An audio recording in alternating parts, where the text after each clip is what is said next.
तो आज हम बात करने वाले हैं एक ऐसी किताब की जिसने लाखों करोड़ों लोगों की जिंदगी बदली है। हाँ, स्टीवन कोवी की the 7 habits of highly effective people. आइए इसके जो गहरे सिद्धांत हैं ना, उन्हें आसान भाषा में समझते हैं। पूरी किताब का जो सार है वो शायद इस एक लाइन में छिपा है। ये गेटे की एक बहुत मशहूर कहावत है, जो चीजें सबसे ज्यादा मायने रखती हैं उन्हें कभी भी उन चीजों के भरोसे नहीं छोड़ना चाहिए जो सबसे कम मायने रखती हैं। मतलब सारा खेल प्रायोरिटीज का है, क्या जरूरी है और क्या नहीं। तो सबसे पहला और सबसे जरूरी आइडिया जो किताब हमें देती है वो है कैरेक्टर एथिक का। देखिए, कोवी कहते हैं कि पिछले 50-60 सालों में ना सक्सेस को लेकर हमारी सोच थोड़ी खोखली हो गई है। हम सब बस बाहरी चीजों के एक अच्छी इमेज बनाने के पीछे भाग रहे हैं। अब इसे थोड़ा और गहराई से समझते हैं। देखिए, दो तरह की नीतियां होती हैं। एक है कैरेक्टर एथिक, मतलब चरित्र नीति। इसमें आती हैं वो चीजें जो अंदर से आती हैं, जैसे ईमानदारी, हिम्मत, सब्र। और दूसरी तरफ है पर्सनैलिटी एथिक, यानी व्यक्तित्व नीति। ये फोकस करती है कि पब्लिक इमेज कैसी है, कौन सी टेक्निक्स यूज की जा रही हैं, फटाफट वाले क्विक फिक्स क्या है। कोवी कहते हैं कि ये दूसरी वाली नीति ना बस ऊपर ऊपर के सोशल बैंडेड्स हैं, असली इलाज नहीं। चलिए अब आते हैं दूसरे कमाल के आइडिया पर। इसे किताब में कहा गया है आपका आंतरिक नक्शा या योर इनर मैप। कोवी का एक बहुत ही पावरफुल पॉइंट है यहाँ पर। वो कहते हैं how you see the problem is the problem. मतलब हम समस्या को जिस नजरिए से देखते हैं ना, असली समस्या तो वो नजरिया ही है। जब तक कोई अपना नक्शा नहीं बदलेगा वो अपनी असली मंजिल तक पहुंच ही नहीं पाएगा। तो यहाँ एक सवाल उठता है, क्या हम सच में दुनिया को वैसा ही देखते हैं जैसी वो है, या फिर हम सब उसे अपने अपने अनुभवों, अपनी कंडीशनिंग और अपनी मान्यताओं के एक खास चश्मे से देख रहे हैं। इस बात को समझाने के लिए एक बहुत फेमस एक्सपेरिमेंट है। हुआ यूं कि लोगों के दो ग्रुप्स को एक तस्वीर दिखाई गई। कमाल की बात यह थी कि एक ग्रुप को उसमें एक जवान लड़की दिखी और दूसरे ग्रुप को एक बूढ़ी औरत। और सबसे मजेदार बात, दोनों ही सही थे। बस यही है पैराडाइम, हमारा नजरिया। तो फिर इसका सल्यूशन क्या है? अगर हर किसी का नक्शा अलग है तो सही क्या है? जवाब है सिद्धांत, यानी प्रिंसिपल्स। देखिए, ये वो गहरे अटल सच है जो कभी नहीं बदलते, जैसे ईमानदारी, न्याय, गरिमा। कोवी कहते हैं कि हमारी जो वैल्यूज हैं वो तो सिर्फ हमारा नक्शा है, लेकिन ये जो प्रिंसिपल्स हैं ये असली जमीन है, असलियत है। और सच्ची कामयाबी तभी मिलती है जब हमारा नक्शा यानी हमारी सोच उस असली जमीन से जाकर मिल जाए। ठीक है, तो अब आगे बढ़ते हैं तीसरे हिस्से पर, परिपक्वता की यात्रा या द मैच्योरिटी जर्नी। ये असल में हमारी पर्सनल ग्रोथ का एक पूरा रोड मैप है, एक रास्ता जो दिखाता है कि सच्ची इफेक्टिवनेस तक पहुंचा कैसे जाता है। ये सफर 3 स्टेज से गुजरता है। पहला है डिपेंडेंस, यानी निर्भरता। ये तुम वाली स्टेज है, तुम मेरा ख्याल रखो, मेरी परेशानियों के लिए तुम जिम्मेदार हो। इसके बाद आता है इंडिपेंडेंस, यानी स्वतंत्रता।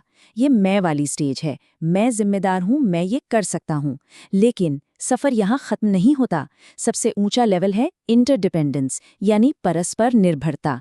ये हम वाली स्टेज है, जहाँ हम समझते हैं कि हम साथ मिलकर कुछ ऐसा कर सकते हैं जो मैं अकेले कभी सोच भी नहीं सकता।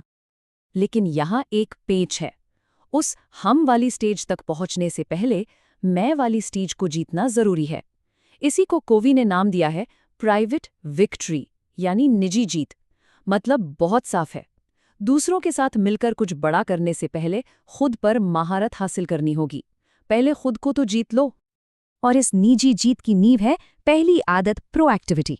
इसका मतलब क्या है? इसका सीधा सा मतलब है कि हम अपने जीवन के लिए खुद जिम्मेदार हैं। देखिए, किसी भी घटना और हमारे रिएक्शन के बीच एक छोटा सा स्पेस होता है। उस स्पेस में अपनी प्रतिक्रिया चुनने की जो आज़ादी है, वही हमारी सबसे बड़ी ताकत है। इसका सबसे बड़ा उदाहरण है विक्टर फ्रैंकल। एक नाजी डेथ कैंप में वो अपनी आज़ादी तो खो चुके थे, लेकिन उनके साथ क्या हो रहा है, उस पर वो कैसे रिएक्ट करेंगे, ये चुनने की आज़ादी उनसे कोई नहीं छीन सका। तो इस प्राइवेट विक्ट्री में कुल 3 आदतें हैं। पहली, बी प्रोएक्टिव, मतलब हालातों के गुलाम मत बनो, अपने मालिक बनो। दूसरी आदत, begin with the and in mind, यानी कोई भी काम शुरू करने से पहले ये तय कर लो कि पहुंचना कहाँ है, अपना एक पर्सनल मिशन बनाओ। और तीसरी, पुट फर्स्ट थिंग्स फर्स्ट, यानी जो सबसे जरूरी काम है उन्हें सबसे पहले करो, बाकी चीजें इंतजार कर सकती हैं। ये 3 आदतें ही स्वतंत्रता की बुनियाद हैं। एक बार जब ये प्राइवेट विक्ट्री हासिल हो जाती है, मतलब खुद पर काबू पा लिया जाता है, तब हम तैयार होते हैं पब्लिक विक्ट्री के लिए, यानी सार्वजनिक जीत। अब ये यात्रा अंदर से बाहर की तरफ मुड़ती है, दूसरों के साथ असरदार रिश्ते बनाने की ओर।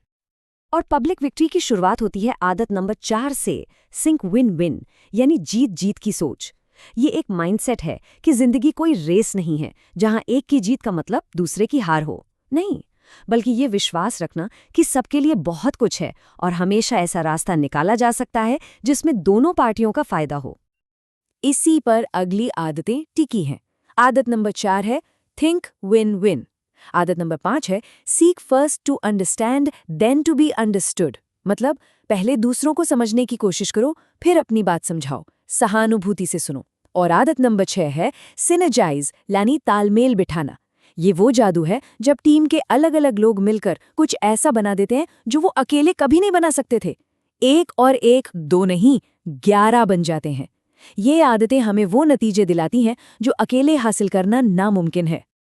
और अब हम आते हैं 7वीं और आखिरी आदत पर। ये वो आदत है जो बाकी सभी 6 आदतों को जिंदा रखती है, उन्हें धार देती है। कवि ने इसे एक बहुत ही प्यारी कहानी से समझाया है, जिसे वो कहते हैं सोने का अंडा देने वाली हंस का सिद्धांत। और यकीन मानिए, यही लंबे समय तक सफल रहने का असली राज है। तो कहानी कुछ यूं है कि एक किसान के पास एक जादुई हंस थी जो हर रोज एक सोने का अंडा देती थी। यहाँ पी का मतलब है प्रोडक्शन, यानी वो सोने का अंडा, वो रिजल्ट जो हमें चाहिए। और पीसी का मतलब है प्रोडक्शन कैपेबिलिटी, यानी उत्पादन क्षमता, जो कि वो हंस है, असल में वो चीज जो हमें रिजल्ट दे रही है। यह हंस कुछ भी हो सकती है, हमारी सेहत, हमारे रिश्ते, हमारी कोई मशीन या हमारी नॉलेज। अब होता क्या है कि वो किसान लालची हो जाता है। वो सोचता है रोज एक एक अंडे का इंतजार कौन करे, क्यों ना हंस को ही काटकर सारे अंडे एक साथ निकाल लूं। और वो यही करता है। नतीजा क्या होता है?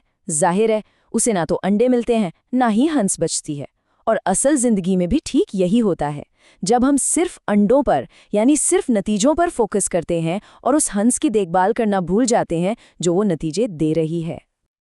तो जाते जाते बस एक सवाल खुद से पूछने की जरूरत है, क्या हम अपनी जिंदगी में सिर्फ सोने के अंडे इकट्ठा करने में लगे हैं, या फिर हम उस हंस को भी खिला पिला रहे हैं जो वो अंडे दे रही है?